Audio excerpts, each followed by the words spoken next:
고린도전서 1장 10절에서 17절 말씀입니다. 페이지 수는 263쪽입니다. 고린도전서 1장 10절에서 17절 말씀입니다. 성경 말씀은 PPT로 나오지 않습니다. 여러분들 성경책 찾아주시고요. 찾으셨으면 다 같이 일어나셔서 10절은 제가 읽고 11절은 여러분들이 읽으면서 교독하면서 17절까지 읽도록 하겠습니다. 형제들아, 내가 우리 주 예수 그리스도의 이름으로 너희를 권하노니 모두가 같은 말을 하고 너희 가운데 분쟁이 없이 같은 마음과 같은 뜻으로 온전히 합하라. 내 형제들아, 누구의 시편으로 너희에 대한 말이 내게 들리니 너희 가운데 분쟁이 있냐는 것이라. 내가 이것을 말하거니와 너희가 각각 이르되 나는 바울에게, 나는 아볼로에게, 나는 게바에게, 나는 그리스도에게 속한 자라 한다는 것이니 그리스도께서 오직 아니었느냐. 바울이 너희를 위하여 십자가에 못 박혔으며 바울의 이름으로 너희가 세례를 받았느냐.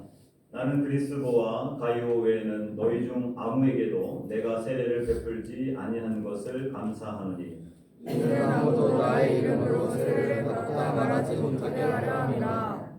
내가 또한 스데바나 집사람에게 세례를 베풀었고 그 외에는 다른 누구에게 세례를 베풀었는지 알지 못하노라.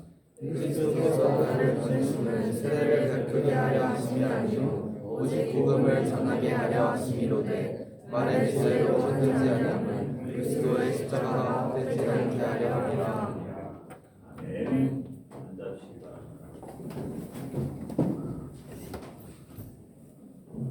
찬송가 210장 부르시도록 하겠습니다.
살아역사하신 아버지 하나님, 이 시간 주의 말씀을 듣는 시간입니다.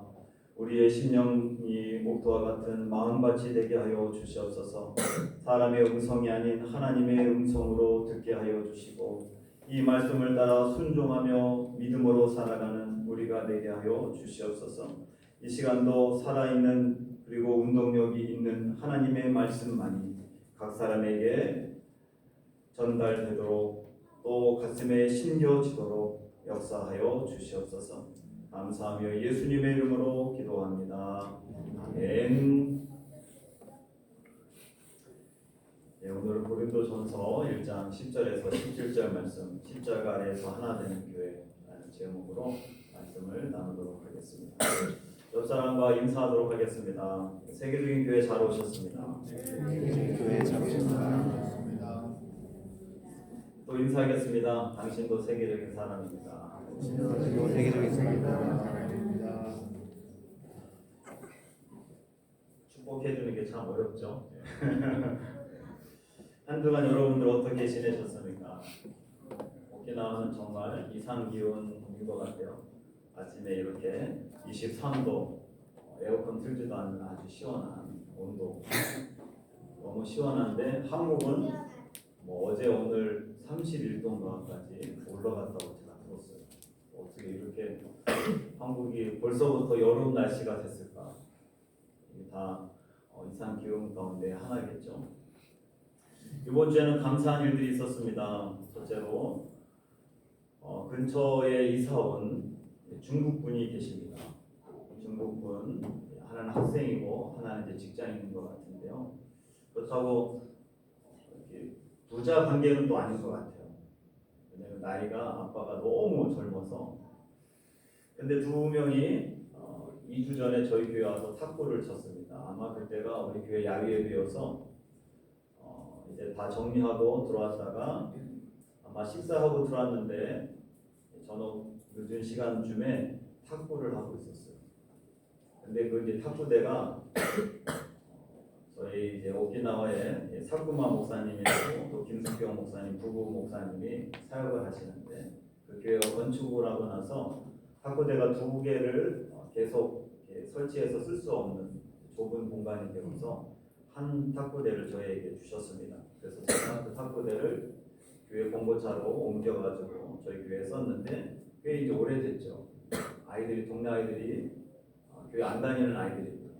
아이들이 저는 친 게 몇 번 안 되는데 그 아이들이 와서 탁구를 칠 때 이렇게 폈다가 접었다 할 때 그거를 이렇게 잘 못해가지고 그냥 확 들다 보니까 탁구대가 그냥 바닥에 꽝 하면서 그렇게 수없이 넘어지면서 제가 몇 번 고치기도 했는데 도저히 이제 평형을 유지할 수 없는 그런 탁구대 상황이 됐어요. 그리고 지지를 못해가지고 탁구대가 막 흔들리고 그 탁구대에서 이 중국 사람이 교회도 안 다니는 사람 두 사람이 와가지고 저희 교회에서 탁구를 한 겁니다. 그리고 나서 이분이 마음에 감동이 온 것 같아요. 자기가 탁구대를 교회에 사서 기증을 하겠다. 교회 딱 한 번 와서 탁구 치고 가신 분이 아이들이 와서 놀기도 하고 본인도 탁구를 치러 오니까 자기가 탁구대를 기증하겠다. 그래서 교회 주소랑 연락처, 이름을 사용해도 되겠는가. 그래서 배송 주문을 완료했다고 그렇게 연락이 왔습니다. 너무 감사하죠. 여러분들은 본인이 탁구를 안 치니까 별로 그냥 감사한 표정이 아닌 것 같아요. 네. 저도 많이 치진 않지만 아이들이 와서 탁구를 치는 애들이 있습니다. 저희 교회는 농구를 하러 많이 오는데 아이들이 또 탁구하는 애들도 있습니다. 그리고 또 한 가지 감사한 것은 이번 주에도 저녁 때 이제 저녁 때쯤인 것 같아요. 약간 이제 어두워져서 7시가 넘어갈 때쯤인 것 같은데 한 여자분이 자기 아들이 교회에 와서 농구를 한다. 너무 신세를 지고 있다. 너무 고맙다. 라고 하면서 상추를 한 이 정도 되는 상추랑 그 다음에 쑥으로 만든 당고, 요모기 당고라고 하나요? 그거를 2팩을 만들어서 본인이 직접 만든 거예요. 그걸 만들어 가져와 가지고 너무 고맙습니다. 우리 아이가 교회에 와서 늘 편하게 이렇게 농구할 수 있게 해주셔서 너무 시끄러우면 얘기하라고 시끄럽다고 그렇게 이야기할 정도로 그리고 고맙다고 인사를 했습니다. 그리고 지난번에 바자회 할 때도 교회 한번 왔었다. 그 이야기를 해주셨어요. 그래서 제가 너무 고마웠죠. 처음 있는 일이었어요. 교회에 농구대 설치해놓고 농구대 때문에 경찰도 수없이 왔고 우리 교인들도 농구대를 없앴으면 좋겠다고 이야기할 나올 만큼 농구대 때문에 여러 가지 복잡한 일들이 많이 있었습니다. 재직회에서 이야기가 나올 만큼 그리고 경찰들도 오고 이 주변에 특별히 여기 앞에 있는 지미 매니저 사장님이 와서 농구대를 없앴으면 좋겠다까지 이야기 나올 만큼 그 때문에 교회에 분쟁이 일어날 직전의 상황까지 갈 만큼 그러한 상황이었는데 그래도 누구 하나 그 자녀들이 여기 와서 신나게 놀고 가도 와서 음식을 준비해서 고맙습니다. 교회 때문에 우리 아이가 이곳에서 놉니다. 교회 예배드리러 한 명도 나오지 않지만 그 중에 한 분이 그렇게 오셔서 음식까지 준비해서 감사하다고 한 거는 처음 있는 일이었어요. 근데 참 위로가 됐습니다. 감동 그 자체였죠. 우리가 이 지역에 존재하면서 한의교회가 이 지역에 존재하면서 주변에 초등학교, 중학교, 고등학교 학생들이 마음 편하게 올 수 있는 장소로 우리 교회가 그렇게 자리매김했다라고 하는 것입니다. 그래서 제가 없어도 어느 날 보면 또 새로운 아이들이 와서 교회에서 농구하고 갑니다. 제가 그때는 이제 시간을 알려주고 너무 시끄럽게는 안 된다. 여기는 교회다. 뭐 이런 걸 제가 알려주죠. 여자 아이들도 오고 남자 아이들도 오고 초등학생들도 오고 중학교 1학년부터 해서 고등학생. 근데 이제 무리들이 있기 때문에 오고 싶어도 그 무리들 때문에 못 오는 아이들도 또 있습니다. 하나님 앞에 계속 기도하고 있죠.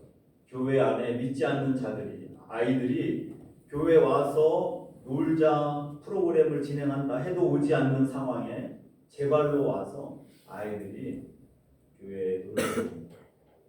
마치 자기네 집인 것처럼. 그래서 이 친구들에게 복음이 전파되고 또 구원의 역사가 일어나도록 지금도 계속 기도하고 있습니다. 여러분들도 혹시라도 기도가 못했던 분들이 있다면 계속 중보 기도해 주시면 감사하겠습니다. 오늘 본문 말씀은 사도 바울이 글로에라고 하는 지편을 통하여서 고린도 교회에 분쟁이 있다고 하는 소식을 듣게 됩니다. 그 소식을 듣게 되고 사도 바울은 자신이 복음을 전했던 교회가 분쟁이 아니라 같은 마음, 같은 뜻으로 온전히 하나가 되라고 권면하는 내용입니다. 우리가 생명의 삶을 통해서 이미 지난주에 묵상했던 본문이죠.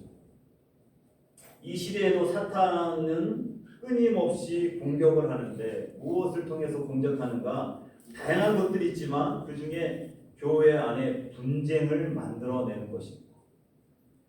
우리 한국교회는 전 세계의 많은 기독교 국가들이 다 놀랍니다. 어떻게 이렇게 한국에 있는 교회가 성장했습니까?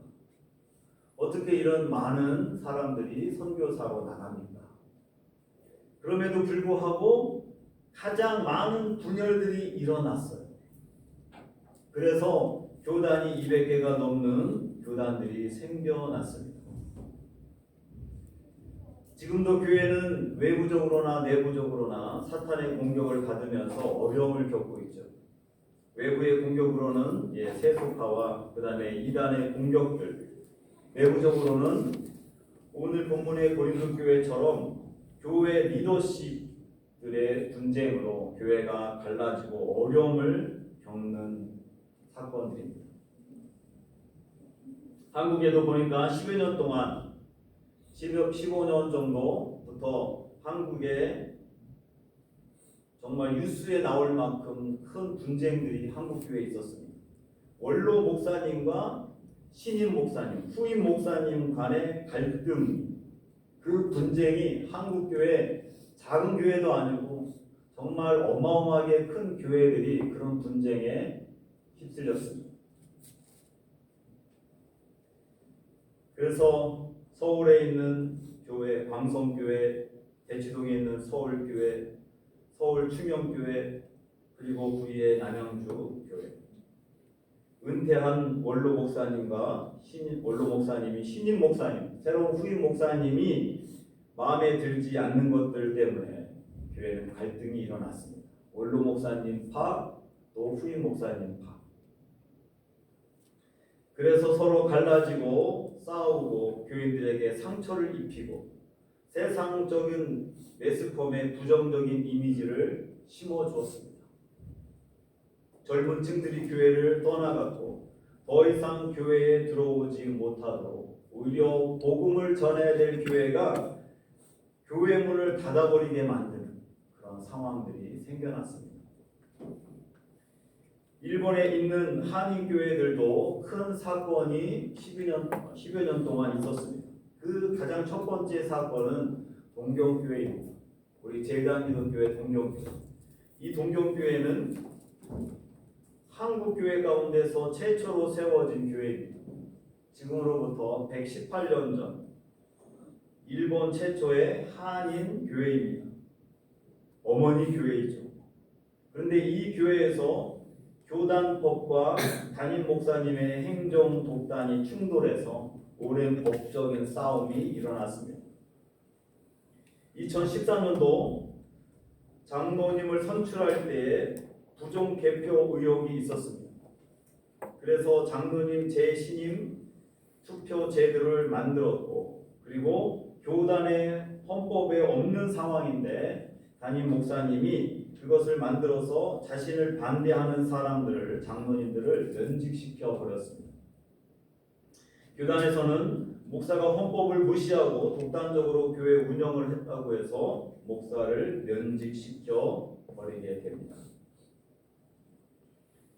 여기에 목사님 지지 세력들이 교단을 탈퇴한다고 하면서 교단을 지지하는 사람들을 예배당에 못 들어오도록 바리케이트를 치고 몸싸움을 했습니다. 결국 오랜 시간이 걸쳐서 결국에는 일본 법원이 개입을 해서 교단에 손을 들어주었습니다. 면직된 목사는 동경교회 담임 목사 자격이 없다라고 판결 확정이 되었습니다. 담임 목사님은 교회를 그만 사임하고 떠났지만 그 상처로 인하여서 13년째 교인들은 정신적으로 상처와 아픔을 가지고 있습니다. 아직도 담임 목사님이 세워지지 않은 가운데 있습니다. 그래서 부교역자들이 사역을 하다가 또 떠나가고 또 새로운 부교역자가 오는 그런 상황이 되고 있습니다. 속히 교회가 정상화되어가고 주님께서 주신 비전을 품고 일본 선교와 한인 사역의 다리 역할을 온전히 감당할 수 있는 그런 어머니 교회가 될 수 있도록 우리 성도님들이 기도해 주시기를 바라겠습니다. 두 번째 큰 교회 사건은 요한 동경교회입니다. 한국에 있는 웬만한 성도님들도 알 만큼 1980년대에 세워졌고 일본 내 최대 규모의 청년 중심 교회였습니다. 이 교회의 분쟁은 담임 목사님의 성적인 타락이었어요. 여성 부교역자가 여성 간사님들을 상습적으로 성폭행한 것이 나중에 폭로가 되었습니다. 그리고 나서 지방에 있는 지교회들도 이름을 변경하고 교회의 많은 젊은이들이 교회를 떠나가고 상처를 입게 되었습니다. 목사님 사임 이후에 수습하는 과정에 있고 여전히 갈등이 일어나고 있습니다. 목사님이 지금 두 번째 목사님이 오셔서 이제 교회가 다시 안정화되어 가고 있는 가운데 있지만 그 상처와 아픔과 그 흔적들이 여러 군데에 남아 있다라고 하는 것이죠. 우리 주변에서도 이렇게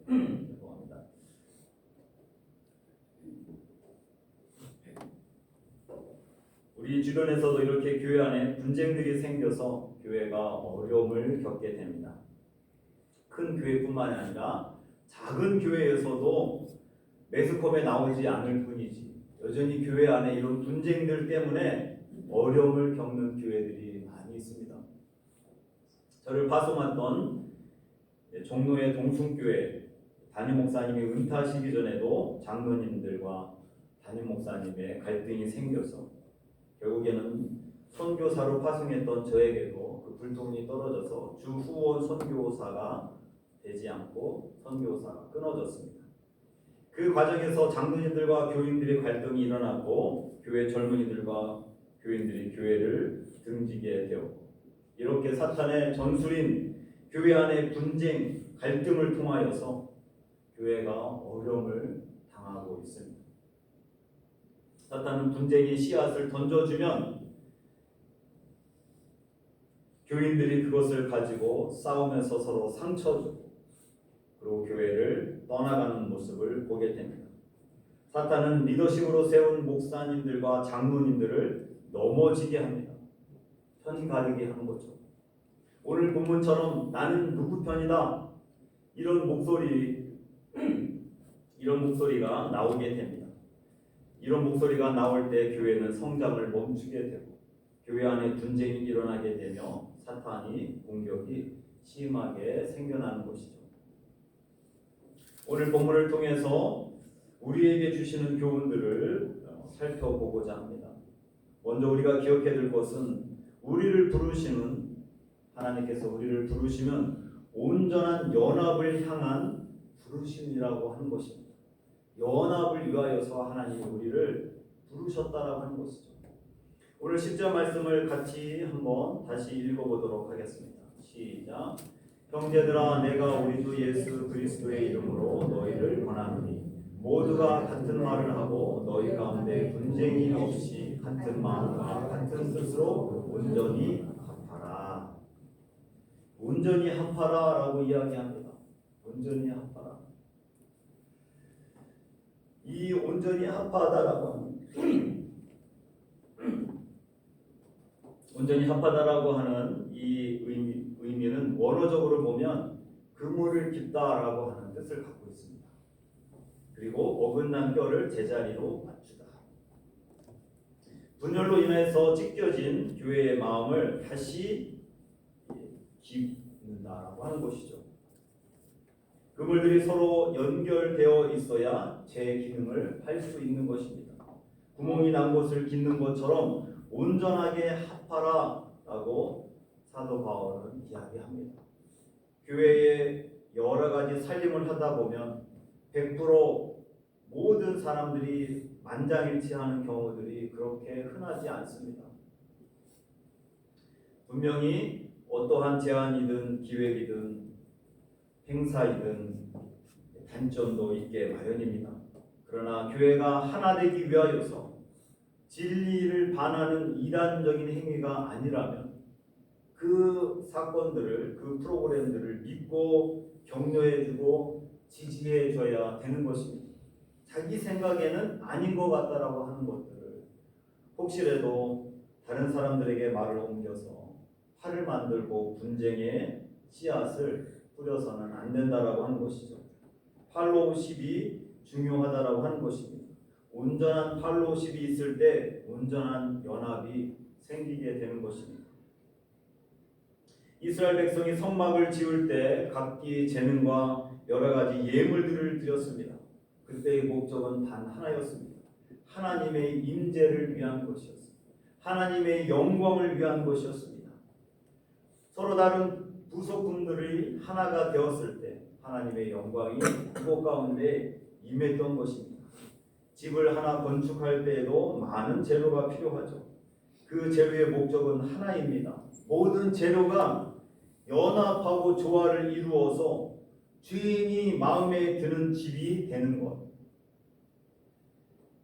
연합에 가담하지 않고 혹시라도 철근이 혼자 삐져나오면 그것은 흉물이 되는 것이죠. 아예 빠져나오면 고철이나 쓰레기가 될 수밖에 없는 것입니다. 마찬가지로 우리를 주님의 교회로 부르심도 하나가 되기 위해서입니다. 그 하나가 하나님의 영광을 나타내게 되는 것입니다. 교회에서 하는 일들에도 같은 뜻과 같은 마음을 가지고 같은 말을 해서 하나가 되게 해야 된다라고 하는 것이죠. 그렇지 않으면 사탄이 계속 분쟁의 씨앗을 통하여서 교회를 갈라지게 한다라고 하는 것입니다. 반대 생각도 있을 수도 있고 반대 의견도 있을 수 있지만 한번 결정된 사항들을 서로 하나가 되어서 협조하고 동참할 수 있는 것, 이것이 바로 성숙한 신앙인이 되는 길들입니다. 하나가 되도록 우리를 부르셨음을 기억하시고 하나가 되도록 힘쓰는 저와 여러분들이 되시기를 바라겠습니다. 오늘도 두 번째로 분쟁의 원인이 사람 중심의 신앙이라고 하는 것입니다. 이 분쟁의 원인 그 중심에는 리더십을 향한 리더십이 하나님보다 더 중요할 때 이러한 일들이 생겨납니다.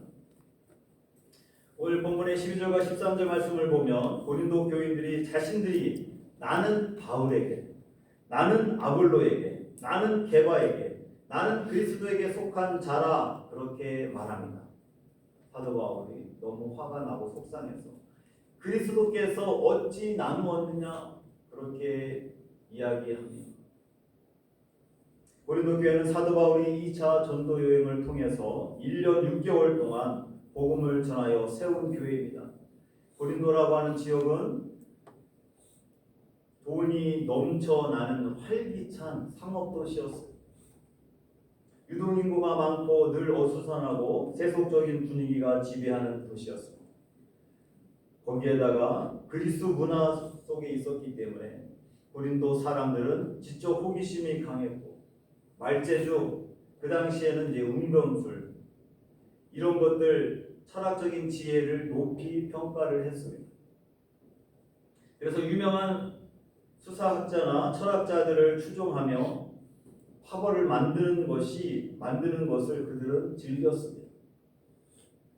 이런 문화적 배경이 고린도 교회 내부로 그대로 흘러 들어와서 교인들이 영적인 지도자들을 기준으로 나는 바울파다, 나는 아볼로파다, 나는 게바인 베드로파다 이렇게 화벌 싸움을 했다라고 하는 것이죠.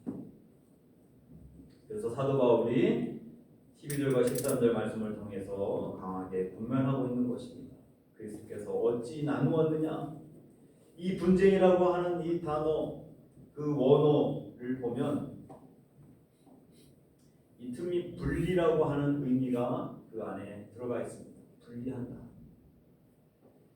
단순한 의견 차이를 넘어서 공동체가 조각조각 찢어져서 서로 적대시하는 상태, 그것이 바로 분쟁입니다. 교회 공동체가 사람에게 집중하게 되면 이러한 틈들이 생기기 시작합니다. 그 틈들을 통하여서 사탄이 공격을 하기 시작합니다. 오키나와는 지난주에 비가 많이 왔었습니다. 지지난주부터 해서 비가 3, 4일 계속 연거푸 왔었죠. 저희 교회학교실에 천장에서 물이 비가 많이 올 때는 똑똑똑 떨어질 때가 있습니다. 그래서 미리 준비를 해놨는데 희한하게 위에서 떨어지지 않고 이번에는 신기하게도 하수구도 없는데 1층 그 바닥에서부터 물이 많이 나오는 것도 아니고 조금씩 새 나왔어요.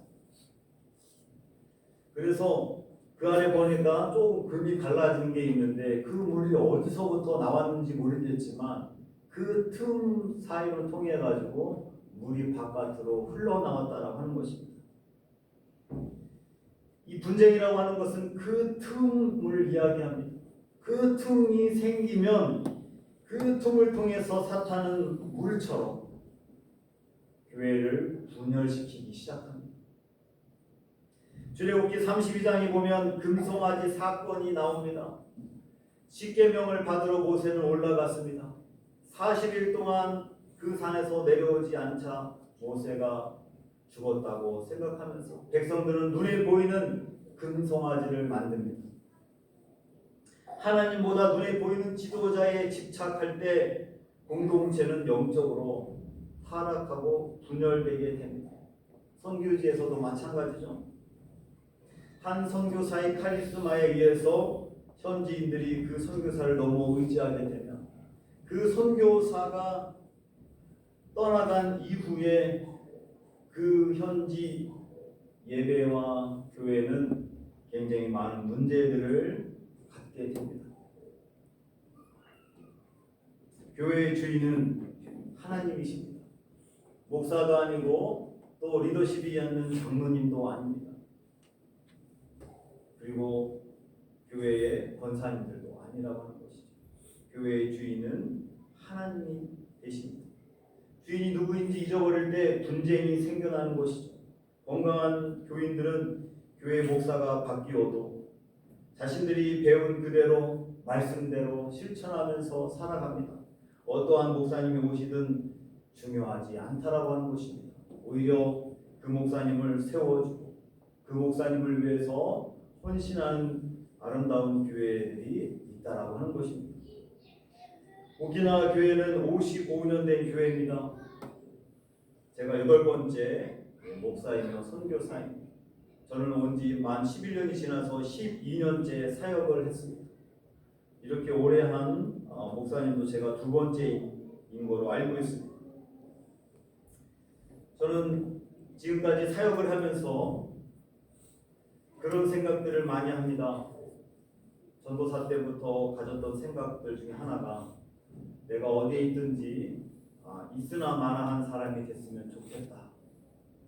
이게 오해 소지가 있는데 그 말은 그만큼 제가 섬기는 성도들이 신앙이 자라고 성장하여서 교회와 또 하나님의 나라를 위해서 헌신하는 사람이 되면 그 목회자가 그곳을 떠나도 그 목회자가 그곳에 없어도 교인들이 배운 대로 본 대로 들은 대로 그렇게 살 거라고 믿기 때문입니다. 그래서 저는 가는 곳마다 양육하는 것과 훈련하는 것, 그래서 나처럼 비슷한 사람이 되도록 저의 시간들을 따로 떼어서 양육하는 일에 많은 시간을 투자했습니다. 오늘 예배에 참석하신 분들도 목회자에게 집중하기보다 하나님께 집중하십시오. 교회는 하나님이 주인 되시고 하나님이 세우신 것입니다. 사람에게 기쁘게 하기 위하여서 신앙생활하는 사람들이 은근히 많죠. 목사님이라든지 누구에게 잘 보이기 위해서 하는 분들도 은근히 있습니다.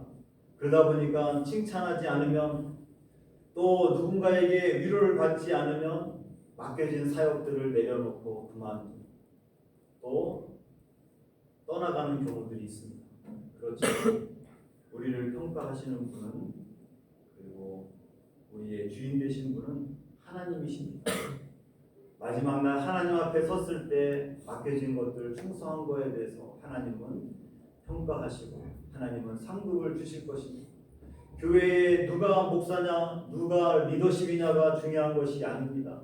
하나님이 이 교회의 주인 되어주시고 하나님께서 이곳 가운데 교회를 세워주실 것입니다. 오키나와 교회도 55년 동안 많은 사건들이 있었지만 그 사건들 가운데 그것을 믿고 하나님의 교회를 지킨 한 사람 한 사람들에 의해서 이 교회 건물이 지금껏 유지되고 있는 것입니다. 오늘 예배에 참석한 모든 분들이 하나님께 더욱 집중하는 그런 믿음의 성도들이 되시기를 주님의 이름으로 축원합니다. 끝으로 분쟁의 회복은 그리스도의 십자가밖에 없다라고 하는 것입니다. 십자가로 하나가 되어야 한다라고 하는 것을 오늘 사도 바울은 이야기합니다. 십자가가 어떤 의미가 있습니까? 십자가는 죽는 것입니다. 십자가는 두말할 것 없이 사람을 죽이기 위해 만든 형틀입니다. 십자가는 본래 인도와 야마인들에게 처음 시작되어서 로마에 의해서 가장 잔인한 사형수단으로 정착했습니다. 그 형벌이 무서운 것은 사람을 육체적으로만 잔인하게 죽이는 것이 아니라 정신적으로도 죽이기 때문입니다. 육체적으로 금방 죽지 않고 수시간 동안 고통을 당하다가 죽기 때문에 그 형벌이 너무나도 심했던 것이죠. 예수님도 6시간이나 고통을 당했습니다. 정신적으로 엄청난 모욕과 수치를 당하셨죠.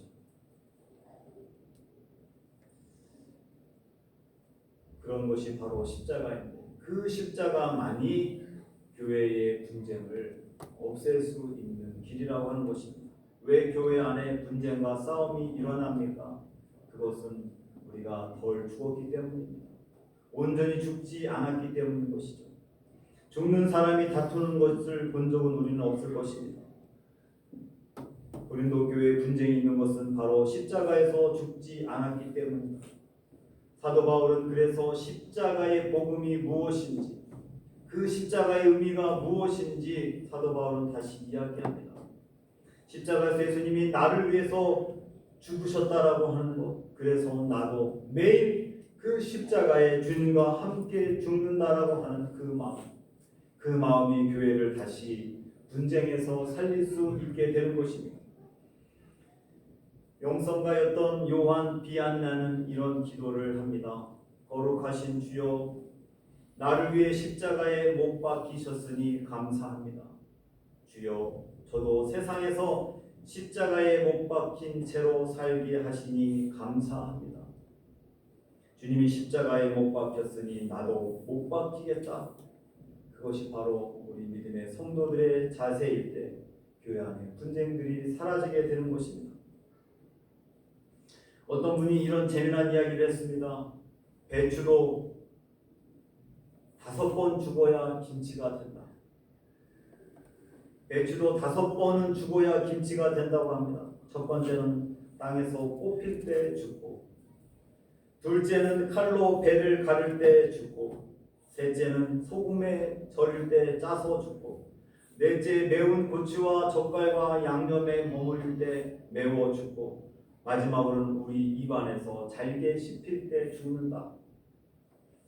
우스운 이야기겠지만 우리가 예수 그리스도를 통하여서 내가 죽어지고 내가 섬기고 희생을 할 때에 교회는 시끄러운 게 아니라 교회는 주님이 원하시는 대로 성장하며 부흥하게 되는 것입니다. 고린도전서 1장 25절과 25절 말씀 보면 유대인은 표적을 구하고 헬라인은 지혜를 찾으나 우리는 십자가에 못 박힌 그리스도를 전하니 유대인에게는 거리끼는 것이요 이방인에게는 미련한 것이로되 오직 부르심을 받은 자들에게는 유대인이나 헬라이나 그리스도는 하나님의 능력이요 하나님의 지혜니라. 하나님의 어리석음이 사람보다 지혜롭고 하나님의 약하심이 사람보다 강하니라. 십자가에서 죽는 그 신앙만이 우리를 하나가 되게 할 수 있다라고 하는 것입니다. 우리가 살아날 때, 우리가 잘났다고 교만할 때마다 교회에는 분쟁이 더 일어나게 되는 것입니다.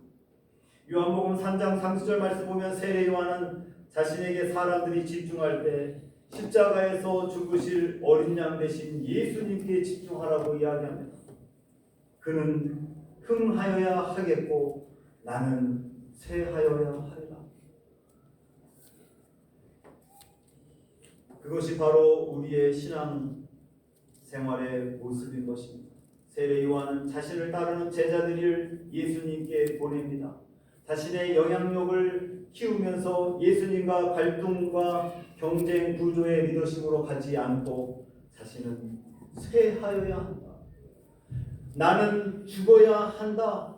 그 죽음이 결국에는 우리를 하나로 만드는 것입니다. 오키나와 교회도 십자가에서 죽으신 주님을 따라서 날마다 새해 죽어지고 섬기며 또 내가 아닌 그리스도께 집중할 때 교회가 더욱 성장하며 부흥될 것을 믿습니다.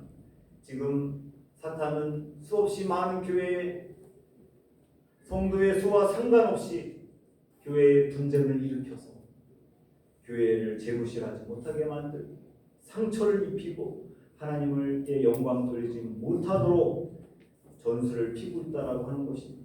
이 전술 가운데 우리가 깨워서 하나가 되도록 힘쓰며 사람이 아닌 진유께 집중하며 그리고 십자가의 본질을 다시 기억하고 십자가에서 나를 위해 예수님이 죽으신 것처럼 나도 그 십자가에 죽어서 교회를 하나 되게 하는 곳에 힘쓰는 그런 저와 여러분들 모두가 되시기를 주님의 이름으로 축원합니다. 기도하겠습니다. 살아역사하신 아버지 하나님 감사합니다. 이 시대에는 수없이 많은 교회들이 분쟁과 분열을 통하여서 아파하고 상처를 입고 교회가 복음을 전하는 것이 아니라 오히려 복음을 전하지 못하고 사람들이 교회 안에 들어오지 못하게 만드는 이러한 일들이 수없이 일어나고 있습니다. 매스컴을 통하여서 주변의 사람들의 소식을 통하여서 갈등과 분열 속에 교회들이 신음하고 있음을 보게 됩니다. 그것 때문에 상처 입은 많은 성도들, 많은 젊은이들이 있습니다. 하나님, 이 시대의 분쟁과 갈등 속에 있는 교회들을 회복시켜 주시고 서로가 하나 되기를 힘쓰며 예수 그리스도와 하나님께 집중하며 십자가의 정신을 기억하고 내 목소리와 나의 경험과 나의 지식을 드러내기보다 예수님처럼 십자가에서 죽는, 그래서 교회를 하나 되게 하는 것에 힘쓰는 믿음의 성도들 되게 하여 주시옵소서. 오늘도 이 자리에 사모하고 나온 하나님의 백성들 위에 하나님 함께하여 주시고 아픈 몸을 이끌고 나온 하나님의 백성들 위에도 하나님께서 치료하여 주시고 고쳐주시고 회복시켜 주시옵소서. 모두가 서로 하나 되기를 힘쓰며 서로 사랑하는 그런 교인들, 그런 성도들 되게 하여 주시옵소서. 감사하며 예수님의 이름으로 기도합니다. 아멘.